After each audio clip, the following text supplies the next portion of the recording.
Everyone, Mr. Barberg here. I've had some requests to keep reading our book from the Chronicles of Narnia series, The Silver Chair, and I'm going to pick it up at chapter 4, where we left off, A Parliament of Owls. It's a very funny thing that the sleepier you are, the longer you take about getting to bed, especially if you're lucky enough to have a fire in your room. Jill felt she couldn't even start undressing unless she sat down in front of the fire for a bit first. And once she had sat down, she didn't want to get up again. She had already said to herself about 5 times, "Oh, I must go to bed," when she was startled by a tap at the window. She got up, pulled the curtain, and at first saw nothing but darkness. Then she jumped and started backward, for something very large had dashed itself against the window, giving a sharp tap on the glass as it did so. A very unpleasant idea came into her head. Suppose they have giant moths in this country? Oh! But then the thing came back, and this time she was almost sure she saw a beak. And that beak had made the tapping noise. "It's some huge bird," thought Jill. "Could it be an eagle?"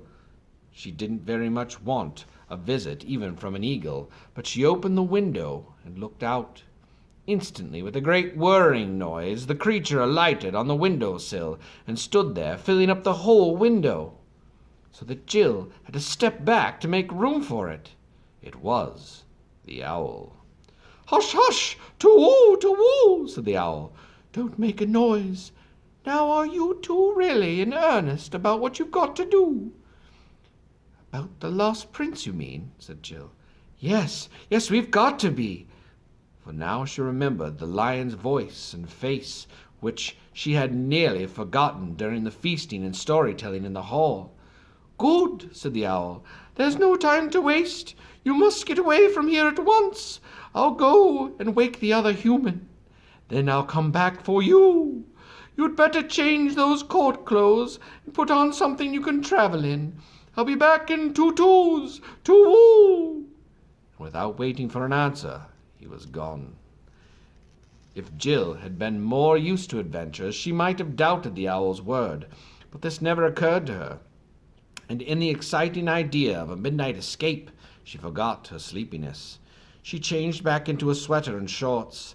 There was a guide's knife on the belt of the shorts, which might come in useful, and added a few of the things that had been left in the room for her by the girl with the willowy hair.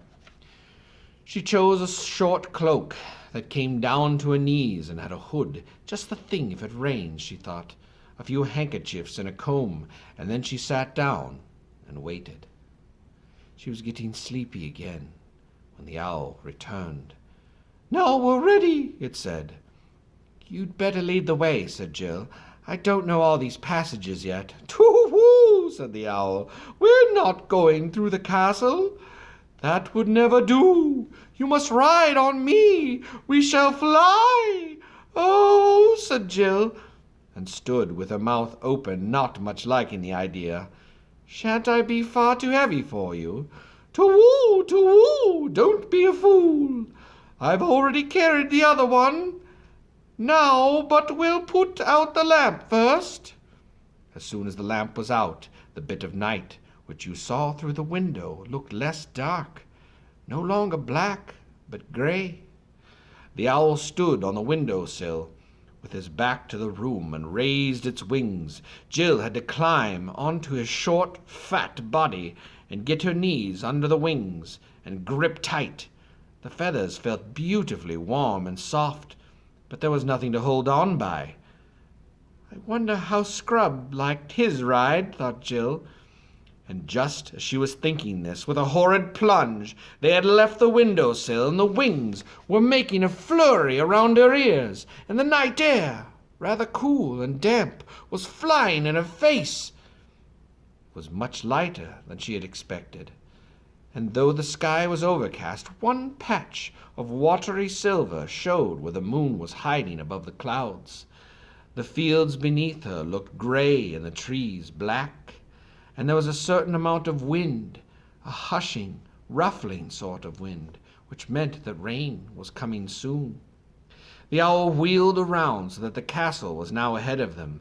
Very few of the windows showed lights. They flew right over it, northward, crossing the river. The air grew colder, and Jill thought she could see a white reflection of the owl on the water beneath her. But soon they were on the north bank of the river, flying above wooded country. The owl snapped at something which Jill couldn't see. "Oh, don't, please," said Jill. "Don't jerk like that. You nearly threw me off." "I beg your pardon," said the owl. "I was just nabbing a bat. There's nothing so sustaining in a small way as a nice, plump little bat. Shall I catch you one?" "No, thanks," said Jill with a shudder. He was flying a little lower now, and a large, black-looking object was looming up toward them. Jill had just time to see that it was a tower, a partly ruinous tower with a lot of ivy on it. She thought, when she found herself ducking to avoid the archway of a window, as the owl squeezed with her through the ivied, cobwebby opening out of the fresh, grey night into a dark place inside the top of the tower. It was rather fusty inside, and the moment she slipped off the owl's back, she knew, as one usually does somehow, that it was quite crowded. And when voices began saying out of the darkness from every direction, "To-woo! To-woo!" she knew it was crowded with owls. She was rather relieved when a very different voice said, "Is that you, Pole?" "Is that you, Scrub?" said Jill. "Now," said Glimfeather, "I think we're all here. Let us hold a parliament of owls. To-woo, to-woo, too true for you. That's the right thing to do," said the several voices. "Half a moment," said Scrub's voice. "There's something I want to say first." "Do, do, do," said the owls, and Jill said, "Fire ahead." "I suppose all you chaps, owls I mean," said Scrub, "I suppose you all know that King Caspian X, in his young days, sailed to the eastern end of the world. Well, I was with him on that journey, with him and Reepicheep the mouse and the Lord Drinian and all of them. I know it sounds hard to believe, but people don't grow older in our world at the same speed as they do in yours. And what I want to say is this, that I'm the king's man, and if this parliament of owls is any sort of plot against the king, I'm having nothing to do with it." "Too-woo, too, we're all the king's owls, too," said the owls. "What's it all about, then?" said Scrub.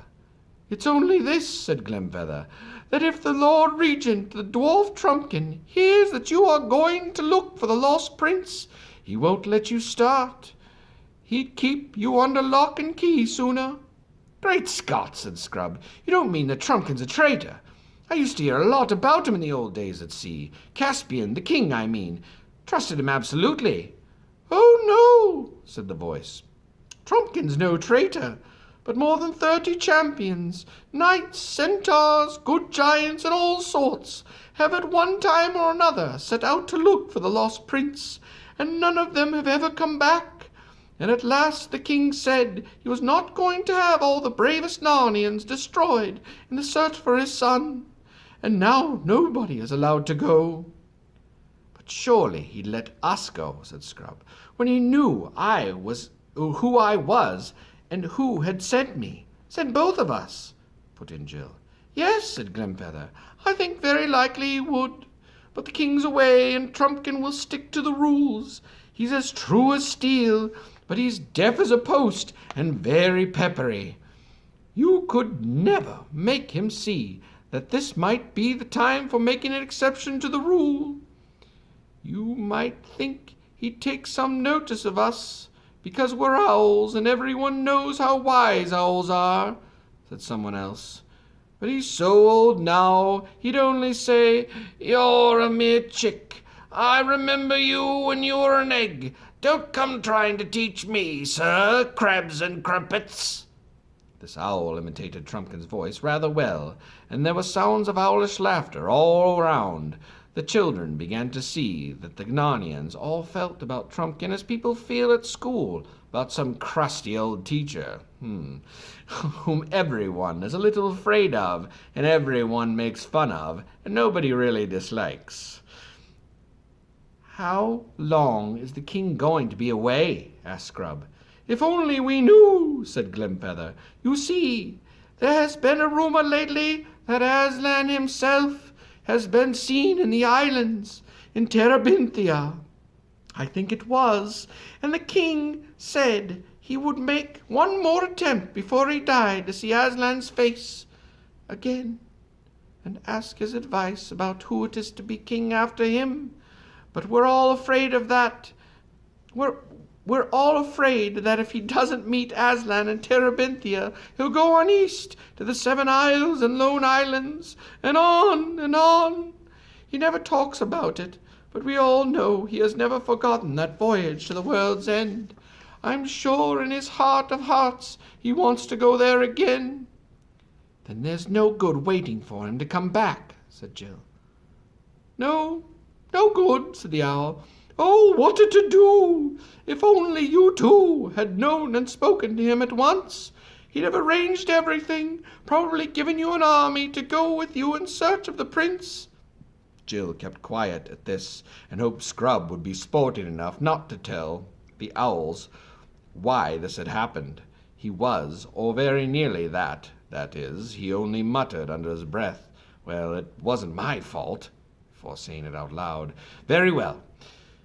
We'll have to manage without it.